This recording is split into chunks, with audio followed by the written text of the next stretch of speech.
Hi everyone.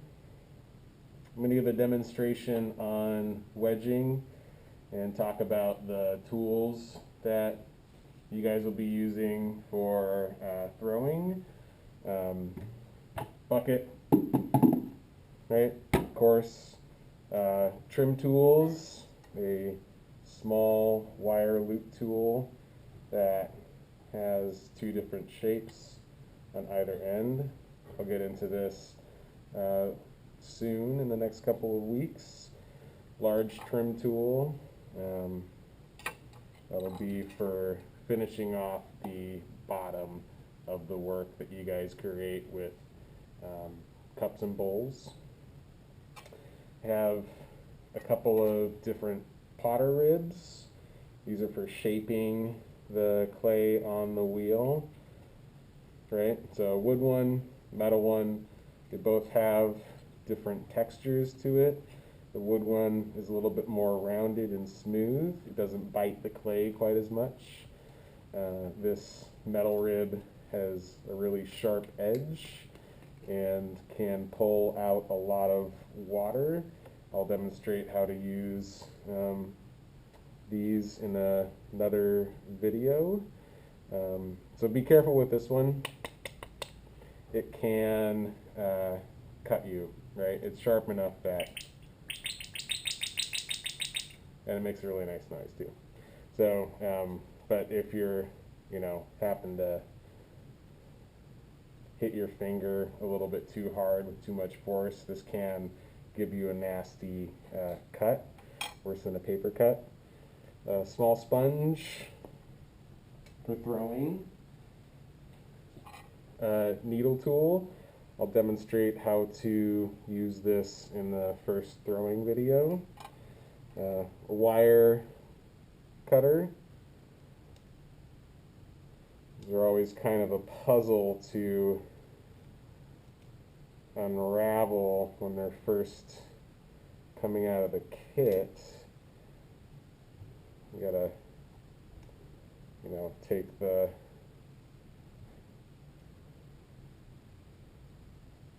handle through a little bit. And if you don't do it right, then you're just kind of perpetually unwinding this until it all gets free. So I may have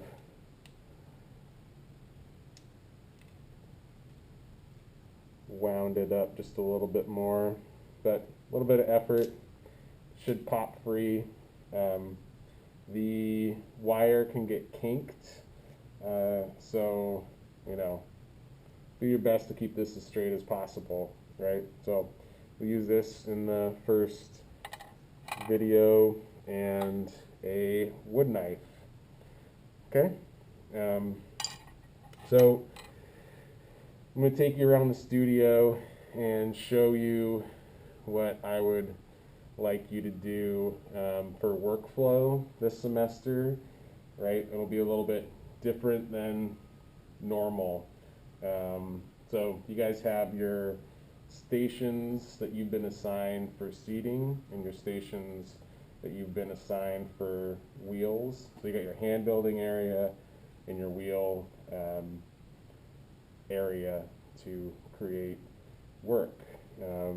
For the throwing assignment, for the beginning throwing assignment, we're just working out things. The only tools that we're going to need is your bucket, your wood knife, your needle tool, your throwing sponge,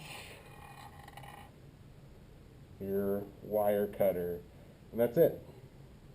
Try to keep things pretty basic.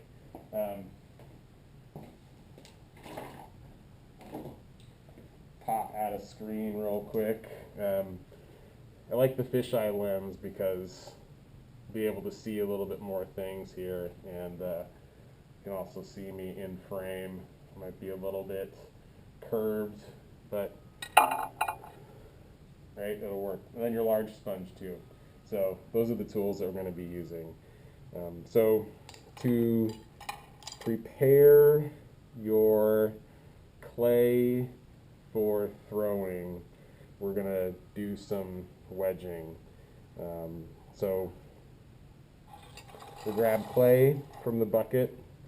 We'll fill up our water, or fill up our bucket with water from the sinks, and we'll begin to wedge.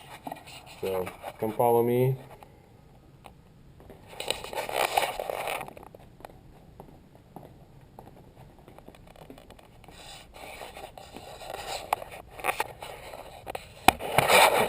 Up here on the shelf.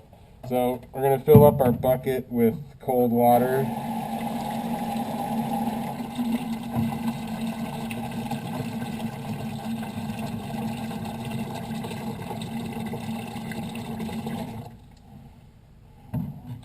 This guy can hold quite a bit, so fill it up about 1/3 to half.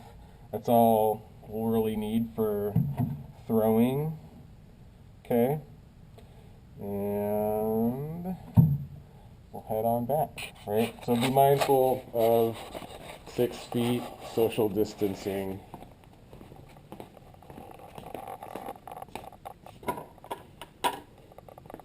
And the clay that I want you guys to use are going to be in these buckets, right? So, like for instance, that's wheel throwing station number 6. And this is 7. So if you're assigned to 6 and 7, take clay from the bucket that you are, right next to. So these stations over here, that's station 3, the white wheel. That's station 4, the Brent wheel. And then this wheel right here is station 5.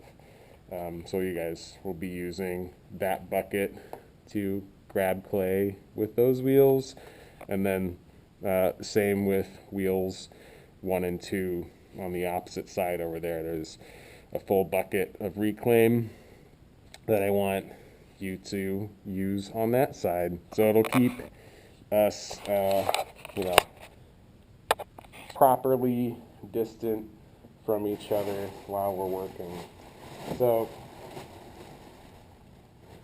here's what we have to work with, right?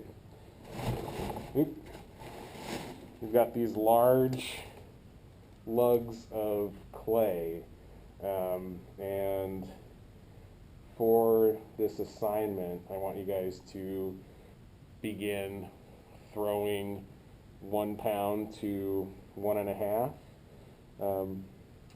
We have some scales around here that can be used to weigh out your clay balls.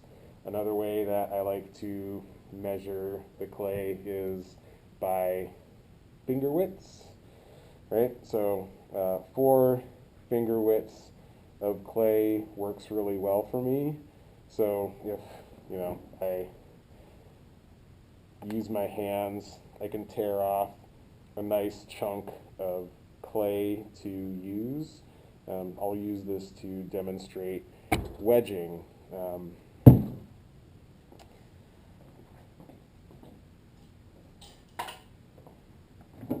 If you don't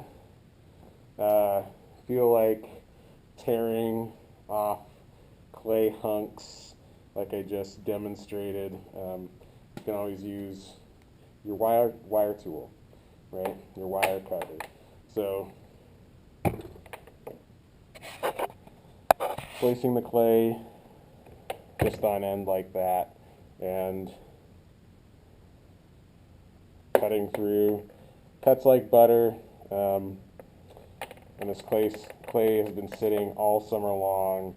It's really nice and seasoned, or we call it aged. Kind of ages like cheese, with a little bit of mildew and things like that grow in the clay and make it nice and soft and pliable and workable, right? So we'll take our clay and move over to wedge.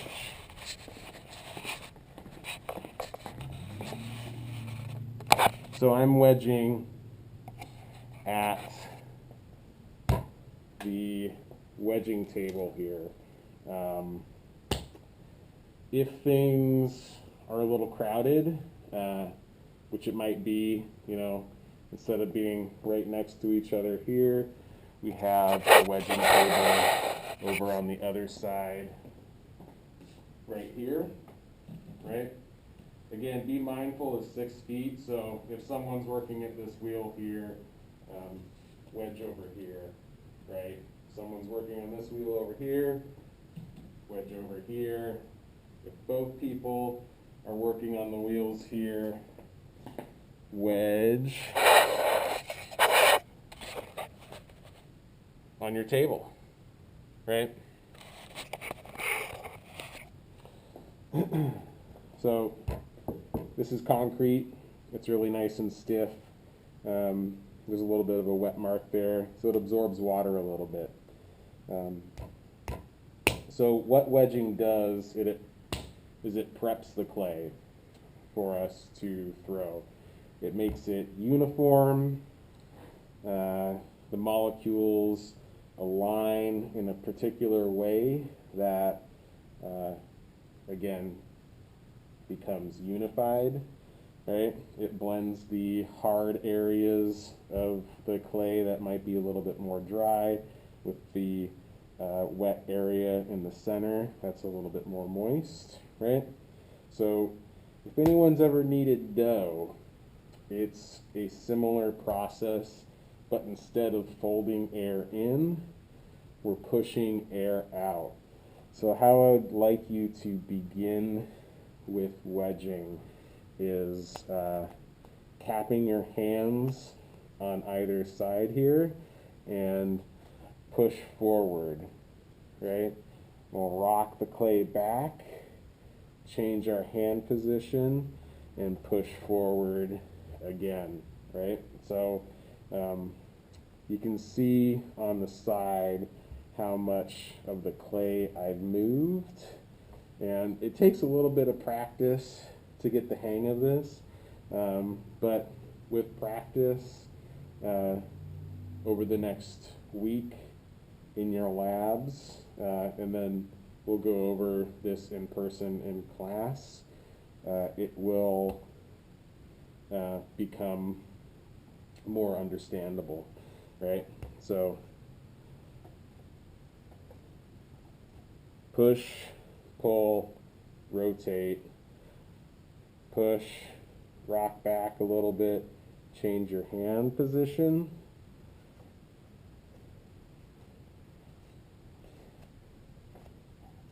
And what this is called is ram's head wedging or monkey face wedging. And the reason for that being is, if you do this correctly, got a ram's head or a monkey face, right?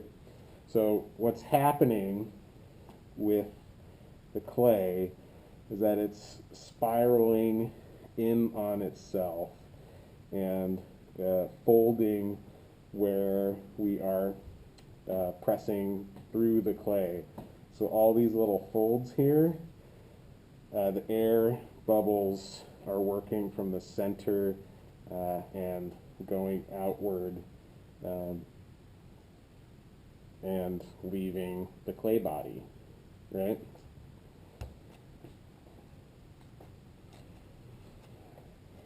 So if you push too far, just adjust and come back. Typically, what will happen when you begin to wedge, when you begin learning, is that from the pressure, the sides will squeeze out, right? And it takes a little bit of time to get the hang of capping the ends and redirecting that pressure so that everything is kind of contained. But there are more ways to wedge than just one. There are more ways to throw than what I'm going to demonstrate. And all sorts of cultures wedge differently. You know, large pot throwers will wedge with their feet, because wedging a couple hundred pounds of clay with your shoulders is just too much. So they use the weight of their body and leg muscles to move the air out of the clay. Some people will wedge this way, where the clay moves outwards, and then take your clay and you can slam it down.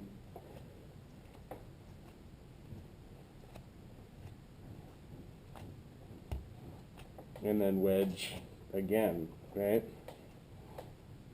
And then work it again. But eventually, I'd like you guys to focus on keeping your hands on the ends, and you're pushing with the pads of your hands, and the motion becomes really fluid. You just rock back and forth, right?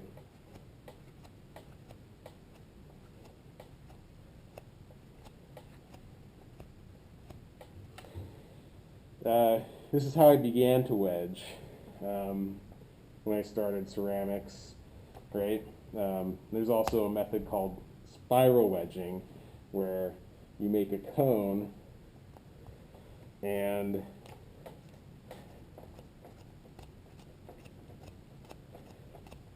make a spiral pattern as you wedge. I'll demonstrate this further on down the line with more clay, because if I'm going to throw, let's say, a couple multiples of a couple pounds of clay, like I need 10 pounds of clay, spiral wedging is the best technique for that, because I'm only moving a certain amount of clay and it's folding into itself. It's spiraling outward, and this is where all the air bubbles get pushed out of the clay, right? Eventually, you'll be able to feel and hear the air bubbles crack. We've got these really great mixers that don't have, or they don't mix too much air into them. So this clay here, we're really wedging to just wake up the clay and get it prepped for throwing, right? So we'll come back to the ram's head and just finish up.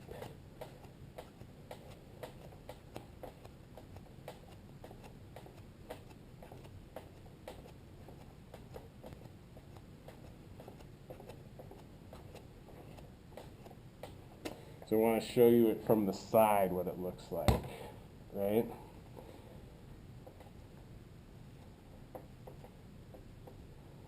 Working slowly.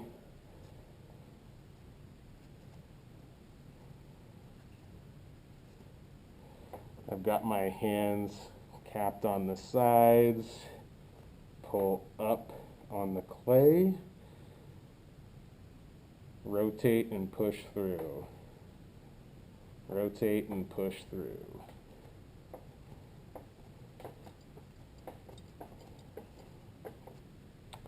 And this is done, right? It's ready to go. So if I want to smooth it out, I just lightly roll it up.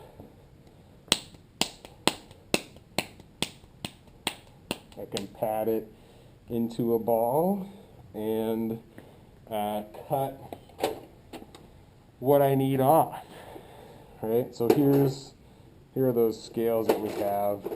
This guy's needs to be calibrated just to a little bit.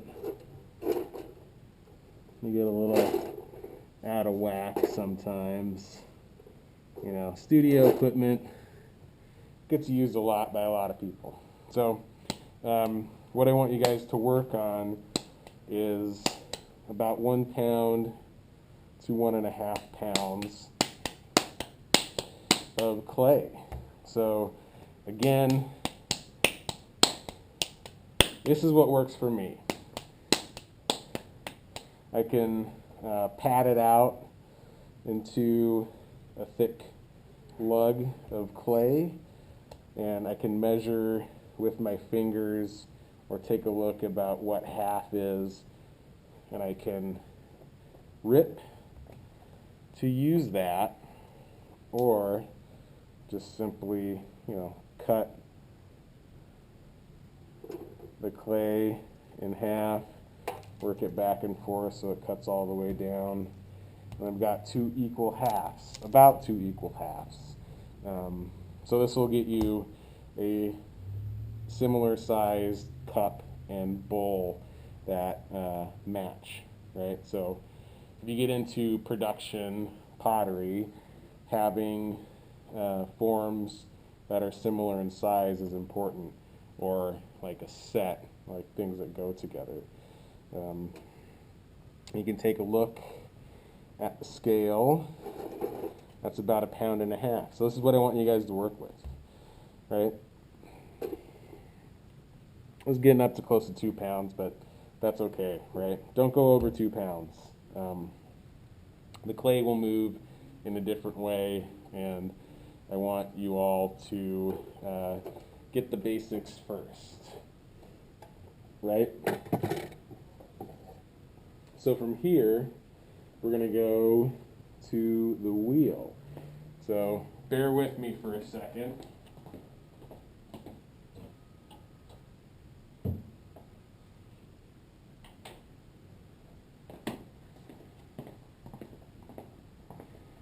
I'm back.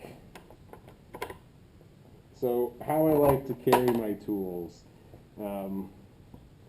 just drop them all in the water, the ones that we're going to use, right? So small sponge, large sponge, your wire cutter, your wood knife, your needle tool, and you can take these with you if you want. You can leave them, but these are the only tools that we're going to be using in the basic tool, or the basic wheel demonstration. The ribs I will demonstrate for the Ceramic 2 students. Okay? So, we'll take our tools and meet up at the wheel, and this is where I'll stop the video and we'll start a new demonstration for wheel throwing.